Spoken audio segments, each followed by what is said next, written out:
Tube Tamil வணக்கம். அமெரிக்க அதிபர் Donald ட்ரம்பை தான் சந்திக்க விரும்புவதாக இஸ்ரேலிய பிரதமர் தெரிவித்திருக்கின்றார். அமெரிக்க அதிபரிடம் இது பற்றி கேட்ட பொழுது, முதலாவது யார் இந்த போருக்கு பாஸ் என்பதை தீர்மானிக்க வேண்டும். இஸ்ரேலிய பிரதமர் பெஞ்சமின் நெட்டன்யாகுவிற்கு நான் தான் பாஸ் என்பது தெரியும் என்றும் அவர் குறிப்பிட்டிருக்கின்றார். இஸ்ரேலிய பிரதமருக்கும் அமெரிக்க அதிபருக்கும் இடையே இருக்கின்ற முறுகல் நேற்று நடைபெற்ற அமெரிக்காவினுடைய சுதந்திர தினத்தில் உச்சக்கட்டத்தை எட்டி தொட்டது. அதுபோல கோர்முஸ் நீரிணையில் முறுகல் மேலும் ஒரு சுற்று அதிகரித்திருக்கின்றது. நேற்று 8 பிரம்மாண்டமான கப்பல்கள் ஈரானினுடைய கெடுபிடியை தாங்க முடியவில்லை என்று அங்கிருந்து யூ டர்ன் எடுத்து திரும்பி ஓமானினுடைய கரையோர பகுதியினால் புறப்பட்டு சென்றிருக்கின்றன. கோர்முஸ் நீரிணையில் புதிதான ஒரு பதட்டம் உருவாகி இருக்கின்றது. அடுத்தபடியாக ஐரோப்பிய நாடுகள் டொனால்ட் ட்ரம்பினால் இந்த பிரச்சனையை தீர்க்க முடியவில்லை, நாம் தொடர்ந்தும் நஷ்டமடைய முடியாது, ஒவ்வொரு நாளும் அடைகின்ற நஷ்டத்தை விட ஈரானுக்கோ அல்லது ஓமானுக்கோ கட்டணம் ஒன்றை செலுத்தி கப்பல்களை அங்கிருந்து வெளியே எடுத்து விடுவது லாபகரமான செயல் என்று குறிப்பிட்டிருக்கின்றார்கள். இதனால் அமெரிக்க அதிபர் டொனால்ட் ட்ரம்பிற்கு கடும் சீற்றம் ஏற்பட்டிருக்கின்றது.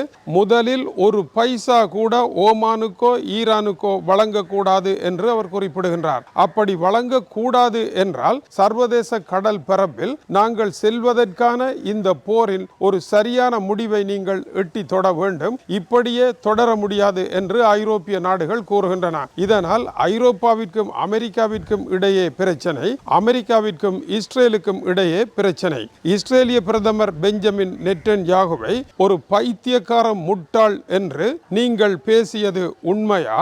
நான் மட்டும் இல்லை என்றால் நீ சிறை கம்பி எண்ண வேண்டிய ஒரு கிரிமினல் என்று நீங்கள் இஸ்ரேலிய பிரதமரை பேசினீர்களா என்று அமெரிக்க ஊடகங்கள் பாட்காஸ்ட் நிகழ்ச்சி ஒன்றின் பொழுது கேட்ட பொழுது, உண்மைதான், அவரை அப்படி நான் திட்டினேன் என்றும் யார் பாஸ் என்பது அவருக்கு தெரியும் என்றும் டொனால்ட் ட்ரம்ப் கூறியிருக்கின்றார். எனவே இஸ்ரேலிய விவகாரத்தில் இஸ்ரேலிய பிரதமர் தாங்கள் இனி சொந்த காலில் நிற்கப் போகின்றோம் என்று கூறிய விவகாரம் டொனால்ட் ட்ரம்பிற்கு பலத்த சினத்தை ஏற்படுத்தி இருப்பதே அவருடைய இந்த கருத்தின் அடையாளமாக இருக்கின்றது. ஆனால் மத்திய கிழக்கில் இருக்கின்ற சர்வதேச ஊடகவியலாளர்கள் கூறுகின்ற பொழுது, நெட்டன்யாகுவிற்கு இரு பெரும் பிரச்சனைகள் இருக்கின்றது. முதலாவது பெரும் பிரச்சனை, உலக நாடுகள் நெட்டன்யாகுவை ஏற்றுக்கொள்ளவில்லை. அவர் இப்பொழுது லெபனான் மீது நடத்துகின்ற தாக்குதல்களையும் அவர்கள் வரவேற்கவில்லை. காசாவில் அவர் நடத்திய போரில் இருந்தே உலக நாடுகள் அவரை விட்டு வெளியேறிவிட்டன. இன்றைக்கு அவரை பாராட்டுவதற்கும் வாழ்த்துவதற்கும் உறவு இருக்கின்றது என்று வெளிப்படையாக சொல்லுவதற்கு ஒரு நாடில்லாத உலகமாக இந்த உலகம் இருக்கின்றது.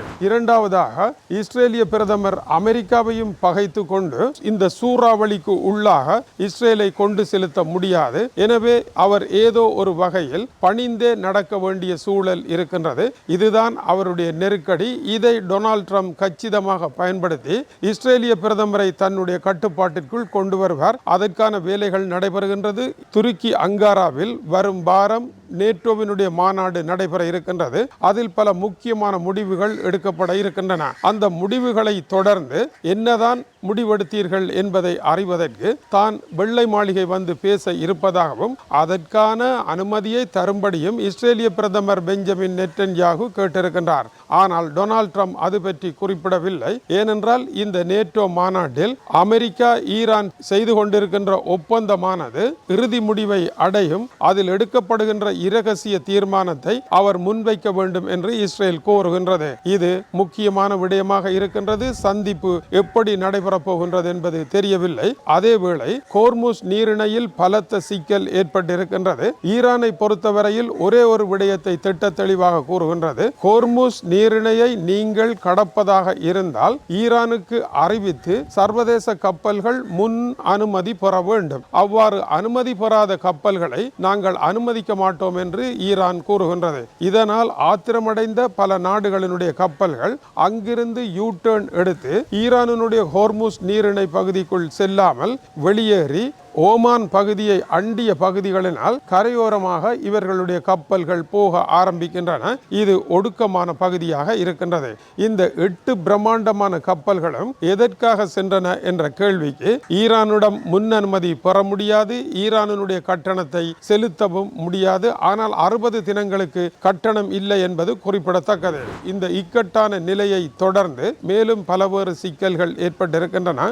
ஐரோப்பிய நாடுகளினுடைய நிலை மாற்றம், அமெரிக்கா இந்த போரில் வெற்றி பெற்று சர்வதேச நீரிணையாக ஹோர்முஸ் நீரிணையை அறிவிக்கும் என்கின்ற எண்ணங்கள் எல்லாம் பகல் கனவாக போய்விட்டன.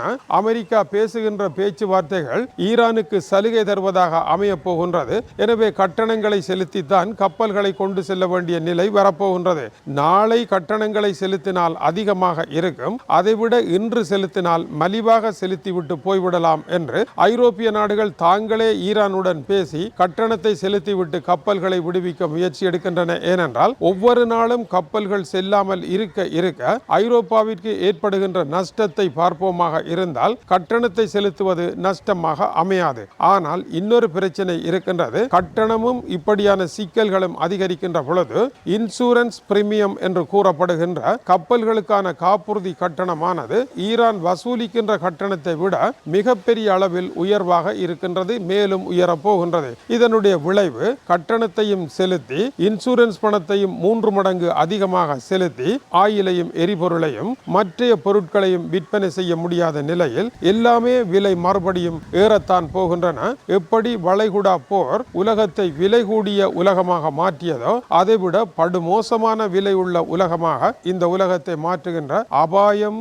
நிறைந்ததாக இருக்கின்றது. தொடர்ந்து இணைந்திருங்கள். அமெரிக்காவில் நேற்று நடைபெற்ற சுதந்திர தின கொண்டாட்டங்களில் மக்கள் வராத பகுதிகள் வெறிச்சோடி கிடந்தன. அமெரிக்க தலைநகர் வாஷிங்டன் டிசியில் இருந்து மக்கள் அற்ற நீர் குளத்து அருநீர் பறவைகளாக தலைதறிக்க ஓடி இருக்கின்றார்கள். என்னதான் நடைபெற்றது என்பதை அறிவதற்கு அடுத்த செய்தி வரை காத்திருங்கள். இது டியூப் தமிழினுடைய உலக செய்திகளுக்காக இலங்கை வடபுலம் யாழ்ப்பாணத்திலிருந்து கீசே துரை. வணக்கம் உறவுகளே.